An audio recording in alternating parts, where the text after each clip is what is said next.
Catus Maximus here. This time doing another little review of a Vevor Welding rotary positioning table. And this might seem familiar. Just a few days ago I actually made a video about one of these. Long story short, they had offered a free promotional product for review, which I requested the 30 kilogram one because it has a through hole and it's like a nice in-between size with the larger one, 50 kilogram one, and this 10 kilogram one. And they said okay, and then the 10 kilogram showed up, and so I wasn't going to get too angry or upset about it. Of course, it was a free promotional product, but I did message to them, and they actually sent me the 30 kilogram in addition to this one. So I was kind of surprised. And I thought for that kind of honest mistake, and especially when it's a kind of a free expensive product, I'll actually make the second video about the much smaller unit. This thing runs, I think it's like about 230 or so on Amazon, so it's one of the cheapest. Whoever's making these, of course, Vevor is one branding, and actually one of the more common brandings of these compact little 10 kilogram or 20 pound welding rotary position tables. And interestingly, this has a complete solid bottom, and out of all of them, it's the only one that actually has a pilot, or excuse me, an e-stop on it. None of the others actually have e-stops. So interesting. Also, as I had mentioned on the other one, the control box is just integrated right into the frame, which I kind of would have liked for the larger ones, but nonetheless. And then they have this kind of pass-through here for this, both the main power switch as well as the directional switch. This little guy also has a foot pedal, so you can manually operate it with a foot pedal, but versus the larger one where you can just run it off the timer or just hit the foot pedal whenever you want to pre-adjust something and then enable the timer, this one's wired a little bit differently. When you have, so we can see that it's rotating now, and the moment that you plug in the foot pedal, it actually becomes foot pedal only. So if you want it to do just automatically, you do need to unplug the foot pedal. But it's not that big of a hassle, especially for the price. For most people, this is going to be great. In a flat position like this, you can get away with welding heavier objects. I mean, it is like a 10-inch platen up here.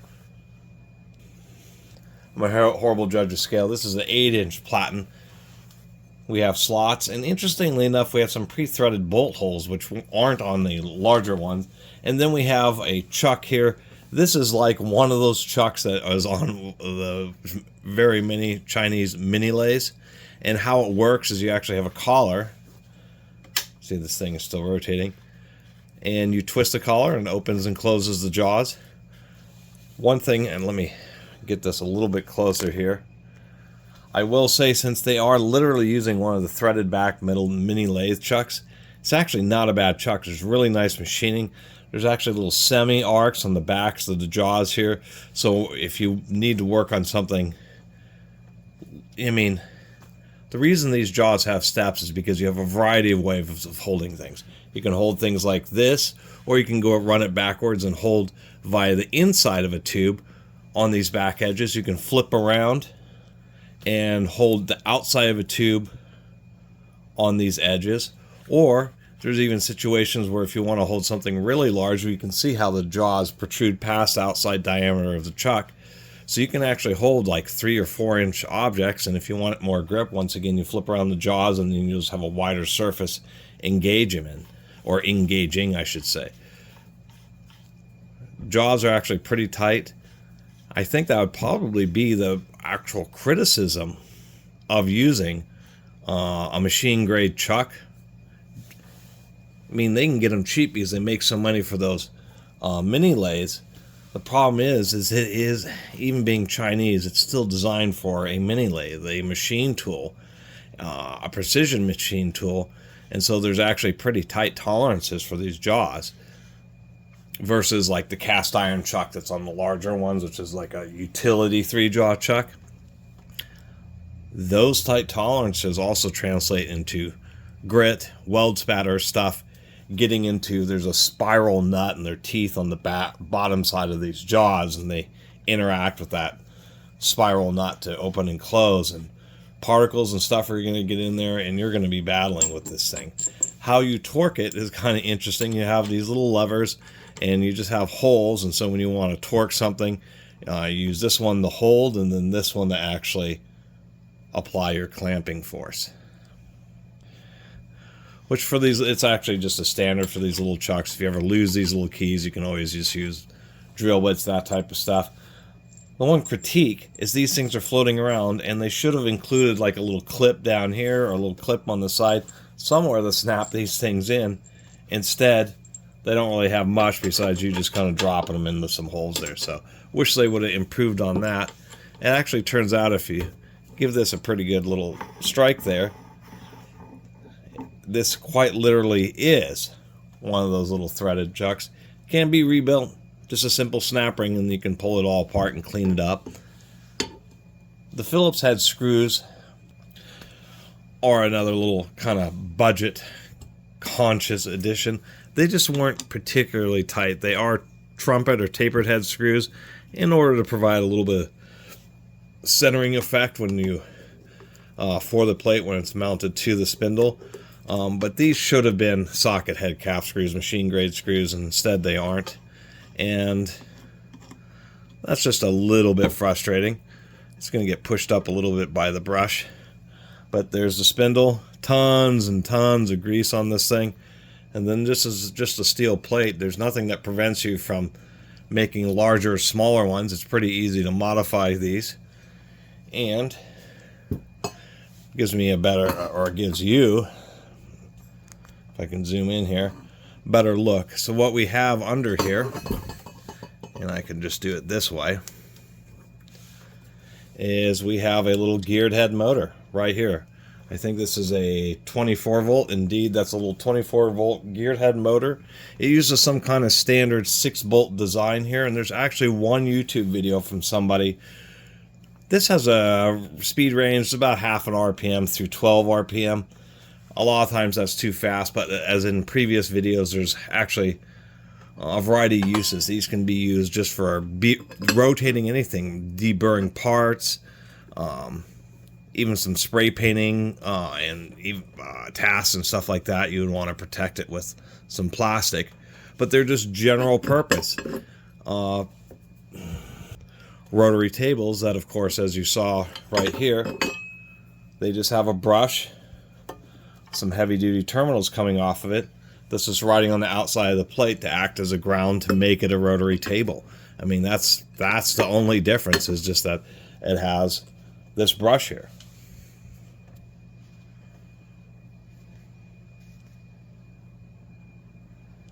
Oh, and I digress, but I was trying to show, before I just put this back on, it is using steel gears and those little set screws. Some people have had issues with these where it kind of hiccups. It'll rotate around smoothly, and there'll be some kind of tight spot where it'll slow down and kind of be inconsistent. That can be due to or a lot of that's caused by that big bowl gear turning the table. It's a gear reduction motor with one last big reduction with that big bowl gear. There's a little bit of space, and the motor's too close, and a little bit of imperfections in the how perfectly round or centered that gear is. When it hits a tight spot, it can cause it to hiccup a little bit. So the deal is you just undo those screws around that motor and just shift it back. It'll only be like a fraction, 5/1000th of an inch. There's not much space, but it'll be enough to give it a little bit of clearance to allow the unit to operate a lot more smoothly. And I would recommend, as we run into many times with Chinese products, a lot of the manufacturing is good, but they still, or has improved dramatically like machine work, but they still just insist on using the absolute cheapest fasteners. There we go. Turn this back on. Another issue is if you have this tilted to the side, part of the deal with these chucks is the fact that, and just with this generally with the slots and custom mounting options, is working with oddly shaped parts. part of being a welding positioner. Actually, tighten this thing down a little bit. That's all you need. Anyway, if you have a really oddly shaped part, you can certainly grab like something like this in these jaws, and then you'd use the foot pedal, and that would be a situation where you would want it to actually turn pretty quick, because what you would do here is you would have an oddly shaped part. We have it cranked up pretty fast, maybe not that fast. That's probably still too fast. You have an oddly shaped part, you'd have it mounted in there. I'll even do that here. A lot of people just need the demonstration. So you have an oddly shaped part, you're trying to get at a certain edge, so you weld on one edge, and then you just use it to rotate around. And that's a big advantage to them, is you can have an object where you're not welding circularly, but you need to access multiple points or multiple angles, and it's just more convenient to have it on the table and then just be able to periodically adjust it like so. That being said, when you're doing round welding, you really want it to go pretty slow. And on the larger Reddit welding rotary tables, they kind of have a similar issue where if you're at extremely low speeds, it's a DC motor, so it's going to be driving very low voltages to run that low speed, which unfortunately means that it's also not sending very many watts and not a lot of power. If you have a particularly heavy object, when you have it, over at 90 degrees, then what can happen is as the weight swings around, it can kind of slow down and speed up. And so you just have to be a little bit aware of that. One of the, as I was mentioning earlier, you can get a different, since it's it's an industrial standard for the mounting for gearhead motors, kind of like big induction motors or have frame styles, kind of the same thing with these. So you can just order one that has a greater amount of gear reduction to slow it down if you don't want it to have such a high maximum speed.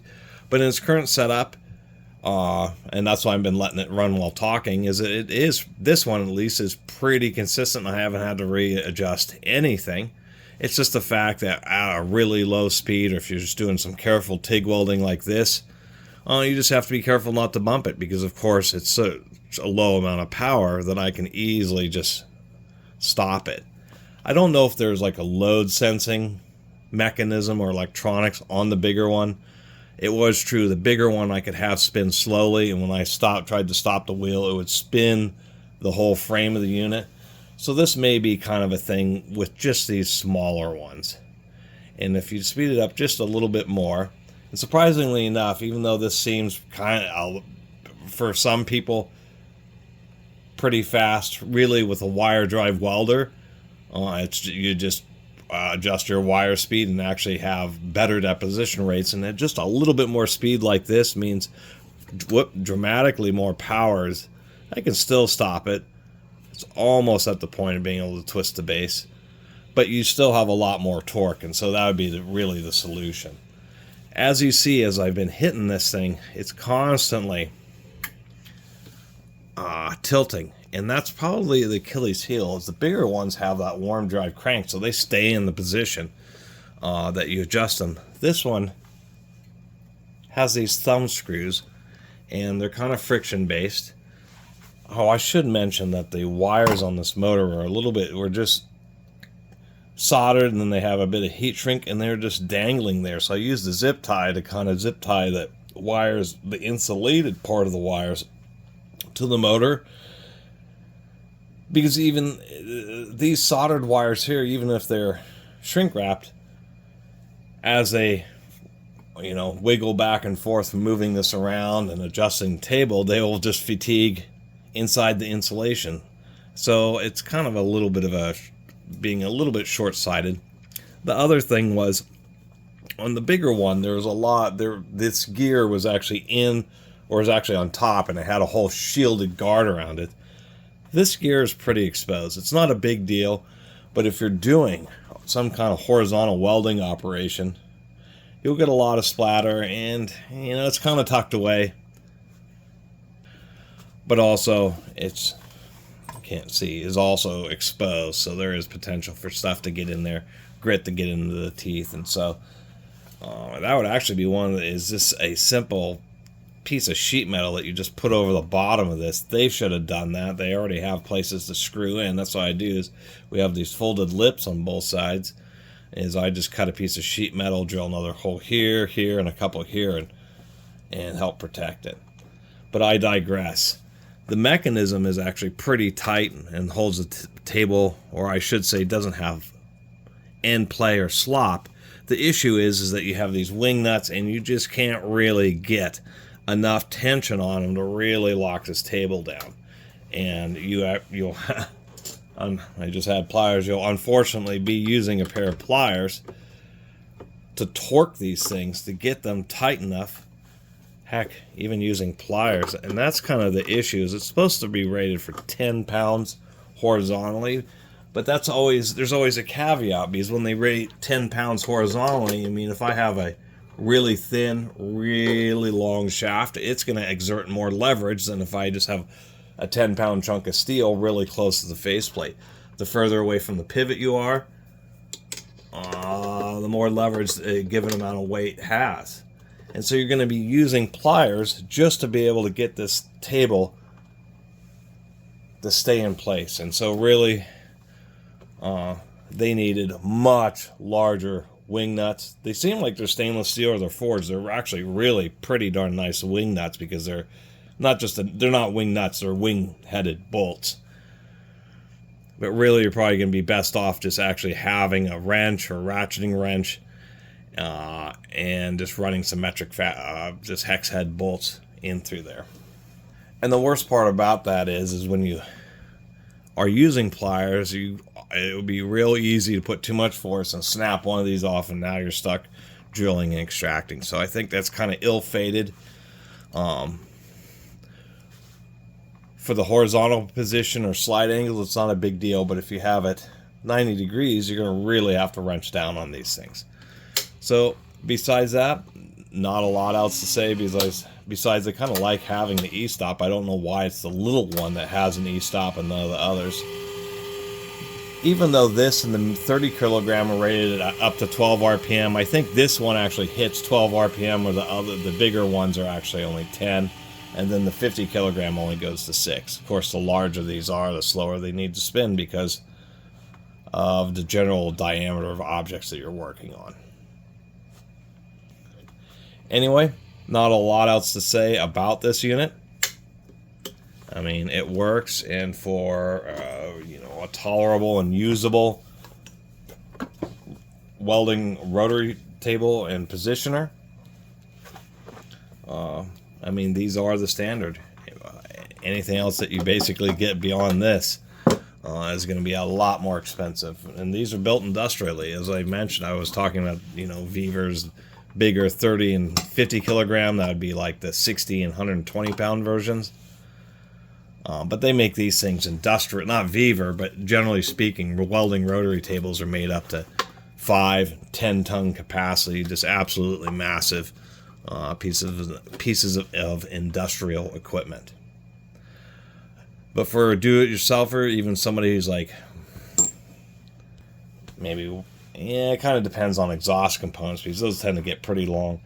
But if you just want a small welding positioner, that'll just allow you to easily rotate oddly shaped objects around, or allow you to get to multiple angles, or if you are actually welding round objects, these things are pretty invaluable, and they're utilitarian as just being more heavy duty and more solid, almost all steel, or pretty much all steel, to tell you the truth. They're really pretty handy. And I forgot to mention, you saw that threaded post, that you have to unthread that post in order to use this as a flat table. So did want to mention that. Anyway, not a lot else to say about this unit. I think the brush, it's a pretty thick brush. I mean, it's a 1/2 inch by 1 inch brush.